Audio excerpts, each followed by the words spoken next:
शाम का समय था। देविका रसोई में खाना बना रही थी।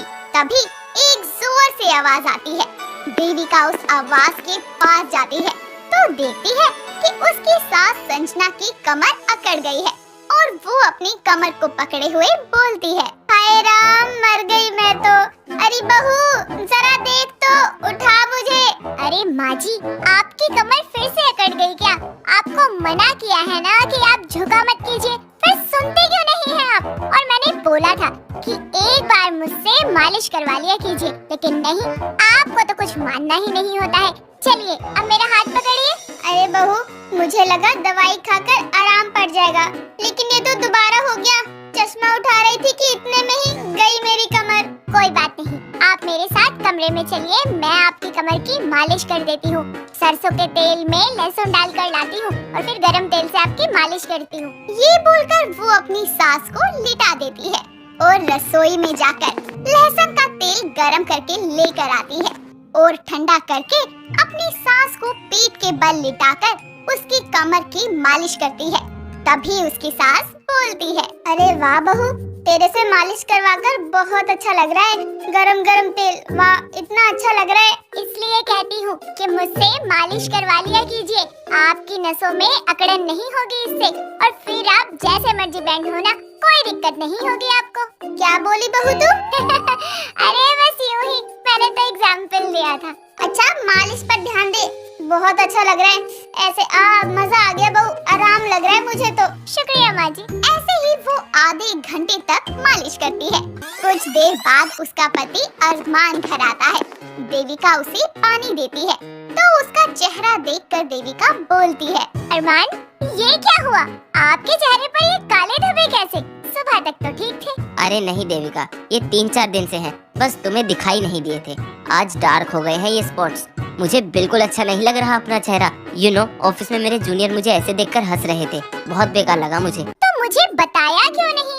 सो रही थी मैं, इतना ध्यान नहीं दे पाती। अरमान, लेकिन मुझे अब पता है कि मुझे क्या करना है। अब मैं आपके चेहरे को एकदम ग्लोइंग बना दूंगी, वो भी आज रात ही। सच देविका, तुम पक्का कर दोगी ना? हाँ अरमान, कोई शक है आपको? नहीं नहीं मेरी जान। अरे माँ जी ने कहीं देख लिया तो? अरे तुम चिंता मत करो, माँ तो अंदर है, वो नहीं आएंगी। नहीं, मैं बाहर हूँ और तेरी माँ ने देख लिया है सब। दोनों अपनी माँ को देखकर जल्दी से दूर हो जाते हैं और घबराकर कहते हैं, माँ जी वो कुछ नहीं, मैं कुछ नहीं, यही आए थे मेरे पास। नहीं माँ, मैं नहीं, ये आई थी, लिपट गई जैसे ही ऑफिस से आया तो। झूठे, खुद लिपटे थे मुझसे। माँ। अरे क्या हुआ? अरे बच्चों, मैं तो तुम्हारी टांग खींच रही थी। करो करो, मैं जाती हूँ। नहीं नहीं माँ जी, जाइए मत, खाना खा लीजिए, मैं लगा देती हूँ, और आप भी फ्रेश होकर आ जाइए। Okay Devika madam. अरमान उसकी बात सुनकर कपड़े चेंज करके आता है। फिर सब एक साथ बैठकर खाना खाते हैं। तभी संजना बोलती है, अरमान बेटा, ये तेरे चेहरे पर अचानक से निशान कैसे? अरे माँ पता नहीं, अपने आप ही हो गए, पर आप चिंता मत करो, ये ठीक हो जाएंगे। देविका शायद अपना कुछ नुस्खा करे।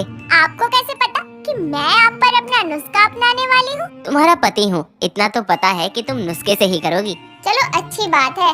अरे बहू, वो मेरी सहेली की बहू है रेखा, उसके बाल काफी टाइम से झड़ रहे हैं, तो मेरे से पूछा उसने, लेकिन मुझे तो कोई आइडिया ही नहीं है।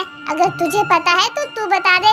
अरे माँ जी, उपाय है ना, आप उससे बोलो कि वो 2 प्याज ले, उसका पेस्ट बना ले, फिर उसे सरसों के तेल में भुने।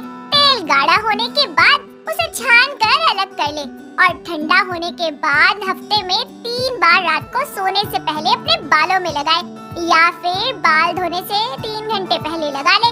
इससे उसके बाल सॉफ्ट भी हो जाएंगे, मोटे भी हो जाएंगे और झड़ना भी रुक जाएंगे। ठीक है बहू, मैं उसे बता दूंगी।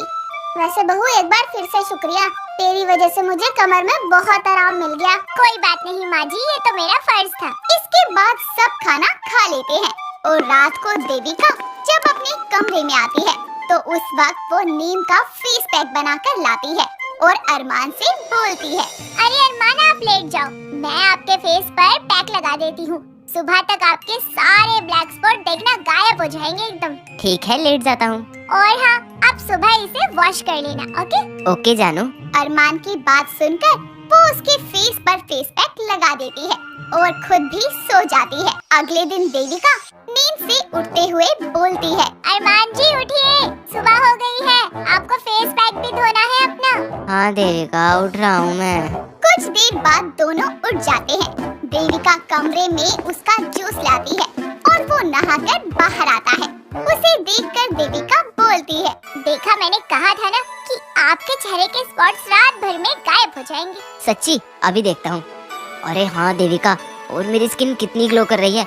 अब बता दो मेरी प्यारी सी बीवी, इसमें क्या डाला था? मैंने इसमें नीम की पत्तियाँ, एलोवेरा जेल और विटामिन ई के कैप्सूल मिलाए थे और उन्हीं का पेस्ट बनाकर आपके चेहरे पर लगाया था। शादी से पहले मैं भी लगाया करती थी, तभी तो मेरी स्किन एकदम ग्लास स्किन जैसी थी। ओहो, आई लव यू मेरी जानूड़ी। अच्छा तो मेरी तरफ से भी सुन लीजिए, आई लव यू टू जानूड़ा। देविका उसे ऐसा बोलती ही है कि अरमान अपने गीले बाल उस पर झटक देता है और पानी की छींटें देविका के फेस पर जाती है। तभी वो फ्लावर पॉट से पानी लेकर अरमान पर डाल देती है और इस तरह दोनों प्यार से नोक-झोंक वाली फाइट करने लगते हैं। वक्त बीतता है। ऐसे ही देविका के नुस्खे कभी उसके काम आते तो कभी उसके घर वालों के। रात के 11 बज रहे थे और सब सो रहे थे। तभी देविका को रात को एक रोते हुए छोटे बच्चे की आवाज आती है। वो उसे इग्नोर करने की बहुत कोशिश करती है लेकिन नहीं कर पाती। बच्चे के रोने की आवाज बढ़ने लगती है और देविका अपनी सास के पास जाकर बोलती है, माँ जी ये बच्चे के रोने की आवाज कितनी ज्यादा आ रही है। अरे किसका बच्चा है जो इतनी रात को रो रहा है? अरे साथ वाली पड़ोसन की बेटी आई है, उसी का बच्चा रो रहा है बड़ी देर से। माँ जी अगर आपको बुरा न लगे तो मैं एक बार उस बच्चे के पास चली जाऊँ। वो कब से रो रहा है, मुझसे उसकी तकलीफ नहीं देखी जा रही। मैं एक बार जाऊँ? पर बहू तो इस टाइम किसी और के घर जाएगी, क्या सोचेंगे वो? एक बार हो आती हूँ ना माँ जी। ठीक है मैं भी चलती हूँ। दोनों उसके घर के दरवाजे पर जाते हैं। तभी उस बच्चे की माँ रिया बोलती है, जी आप कुछ काम था क्या? जी माफ कीजिए आपके घर इस वक्त आई, मुझे कोई काम नहीं है, बस आपका बच्चा बहुत ज्यादा रो रहा था तो मुझसे रहा नहीं गया, इसलिए सोचा कि एक बार आकर देख लूं। अगर बुरा न माने तो मैं एक बार आपके बेबी को चुप करवाऊं? जी आइए। देविका अंदर आकर बेबी को अपनी गोद में लेकर चुप करवाने की कोशिश करती है। तभी देविका बोलती है, अच्छा बेबी कब से रो रहा है, क्या कर रहा था, आप थोड़ा बता सकती हैं? मुझे मदद मिल जाएगी। जी मेरी गोद में ही खेल रहा था, फिर अचानक से रोने लग गया। अच्छा तो इसकी नाभि उतर गई है, मुझे पता है इसे कैसे ठीक करना है। आप सरसों का तेल हल्का सा गरम करके ले आइए। जी ठीक है मैं अभी लाती हूँ। प्रिया बच्चे के लिए हल्का तेल गर्म करके लाती है। फिर देविका बच्चे को लिटाकर उसके पेट की तरफ प्यार से मालिश करती है। ऐसा वो 15 मिनट तक करती है, जिसके बाद बच्चा रोना बंद कर देता है और उसकी नाभि ठीक हो जाती है। जिसके बाद बच्चा आराम से सो जाता है और रिया रोते हुए कहती है, मैं आपका कैसे शुक्रिया करूं? मुझे कुछ समझ नहीं आ रहा। आपने मेरे बच्चे को ठीक करके एक माँ पर बहुत बड़ा उपकार किया है। अरे कोई बात नहीं, मुझे शायद इसका हाल पता था इसलिए भगवान ने मुझे आपके पास भेजा। जैसे ही मैंने आपके बच्चे के रोने की आवाज सुनी तो मुझसे रहा नहीं गया। और क्या है ना, छोटे बच्चे हंसते हुए ही अच्छे लगते हैं, ऐसे रोते हुए नहीं। और शुक्रिया की तो कोई बात ही नहीं है, मैं आपकी बहन जैसी हूँ। अब जब आपका बेबी उठेगा ना तो देखना वो कितना खेलता हुआ उठेगा। और हाँ एक बार उसकी मालिश जरूर कर देना इस तेल से। ठीक है। अच्छा बेटा अब अपने बच्चे का और अपना ख्याल रखना, हम चलते हैं। जी अब चलते हैं। इस तरह देविका अपने घरेलू नुस्खों से बच्चे की मदद करके उसकी परेशानी को दूर करती है। और यूं ही देविका अपने घरेलू नुस्खों से सबकी आए दिन मदद किया करती।